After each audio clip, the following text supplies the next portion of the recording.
He is down on the field, Nate Wangler joining us. Go for it, Nate. Our player of the game here tonight, 5 RBIs, including that grand slam homer. There's something about you guys playing here inside of LMCU ballpark. Best record in all of baseball at home here at LMCU. I want to start there. What is it about playing inside of this place that you guys have found your groove the way you have? I mean, there's nothing better than playing at home. We play at a packed stadium every night, regardless of weather, regardless of what's going on. It's just a great place to play. Obviously, we all know the field. We know how to pitch here. We know how to run here. But no, it's great, man. The fans, the environment, that's what really does it. So, thankful to all y'all, and we appreciate you guys coming out each and every night. On that grand slam home run that got out in a hurry, that's your second career, but your first here at the high A level with the Whitecaps.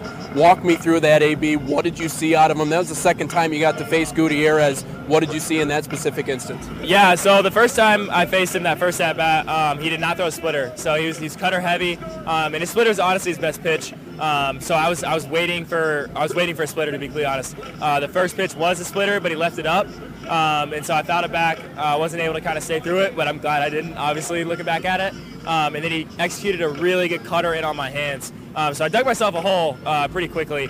And he just made a mistake, left the splitter over the heart. Was able to stay through it after I was already looking for it to begin with. It seems like you just gather information as you go, and that's something that obviously sets you up for a lot of success. How are you able to learn through the AB going late into an at-bat like that and be able to take advantage? I just think it's the biggest part of the game. I feel like that's like my kind of intangible. I love the game. I study the game. I watch baseball, I guess, through a different lens compared to others, just because I love trying to find every single advantage I can. This game is hard as it is, and genuinely, like, speaking, like, everybody hears the cliches, like 3 out of 10, you're a Hall of Famer. And trying to find each and every way that you can in order to make that 3, maybe a 3.1 out of 10 or a 3.2 out of 10, and get that to 320 or 330 is huge. So anything I can figure out throughout a game, sitting on the bench even, like on my off days, just trying to figure out trends against lefties, righties, whatever it may be. We bring you back to the first game, too, with the one you put through the left side of the infield to help win that game. We talk about controlling the zone, and you were just talking to Ben about that plate discipline and being able to control the bat path, everything like that. It almost seems like you go up not only with a plan, but to be able to inside out that ball to the left side and sneak it through, it almost seems intentional. It almost seems like you were waiting for it. How are you able to direct the ball? Because it's so easy to say, hit it there, but you're actually able to do it. How do you do that? So it's funny you say that. That's like the one time in my career where I was literally trying to force it through that hole. This game's too hard to do that every single time, obviously, or everybody would hit 500. But yeah, they left that left side wide open, and Jack Penny had just done it the at-bat before, and so I was looking for something that I could kind of look middle out and just shoot it over that way. And it just takes a lot of, bat-to-ball skills and also just body posture. Like, being able to put yourself in a position that allows you to go that way, regardless of the pitch, is tough. But that's what I spent a lot of the offseason on, and so now I'm able to execute it here in the game. And you've talked about the amount of work that's gone into optimizing that swing. What specific things have you done to really work on that bat path and just get a better feel for it as you go? Man, I could talk about this for hours, but I'll give you the short answer. Like, a majority of it's just body posture, finding ways to interact with my lower half and my upper half, sync timings, and just be able to get off an A swing each and every time.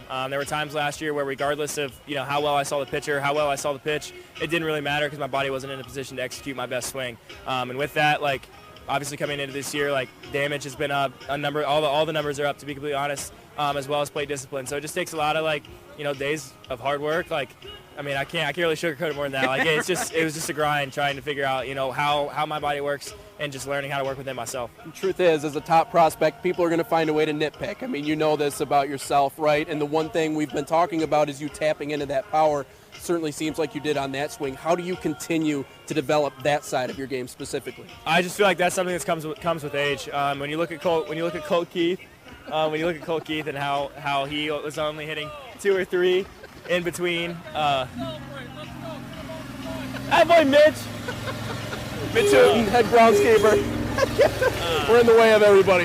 Anyways, so when you look at Colt Keith, I think his first year only hit 2 homers. And obviously he's a 30 home run guy in the minor leagues, and it just comes with age. Now I'm probably not going to slug like he does, but that's just something that as you get older, as you grow into a man, it's going to come. And honestly, being a better hitter and understanding the zone better and doing damage on pitches that you're choosing better pitches to swing at, to be completely honest, damage is going to come in with itself. I haven't really changed a ton of my swing mechanics. It's all mostly just body, and you can already see extra are up, homers are up at this current point in the year compared to last.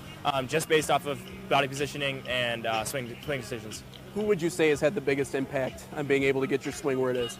Honestly, Cody Fowler and Troy Hannon back home.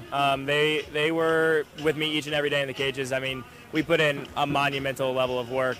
And then obviously all the guys at the Tigers with Kenny and Max and Brano, like those guys each and every day, once I got to spring, they were hands-on too. So in the off-season, it was my guys back home, and in the in-season, it's here. Like, it doesn't matter. I can find help anywhere, and they're always able to help me out. So Feel good in the clubhouse really drives this team, and it just feels like having Briseño back, having McGonigal back in the clubhouse with you. You were really excited about that. How has that been able to guide you guys, just the energy and the positive vibes in general this year? I mean, I've said it a bunch, man. It's a lot easier to go back into a rough a rough high A hotel when your team's 15 games above 500. Like, I've never played a team this good. I mean, we're doing everything and all the small things right as well, and just playing winning baseball. And there's really no better feeling than coming kind of in to a clubhouse each and every day where even if we lose, like, the music's still playing because we know we're a good ball club and we know we're going to go get them tomorrow. You got your bobblehead day coming up on Saturday. You were just talking about how you've never had something like that, but you actually got to see the bobblehead yourself, and I got to see that video too. But just your thoughts on how correct they got it, because they got all the details in there, it seemed like. That's what I was honestly surprised at, the level of detail. I mean, you got the tattoos, the chain. I mean, you got everything. So I love it. I'm excited for it, and I know it's going to be packed house tonight. Congrats on a great showing tonight. Dan, back to you.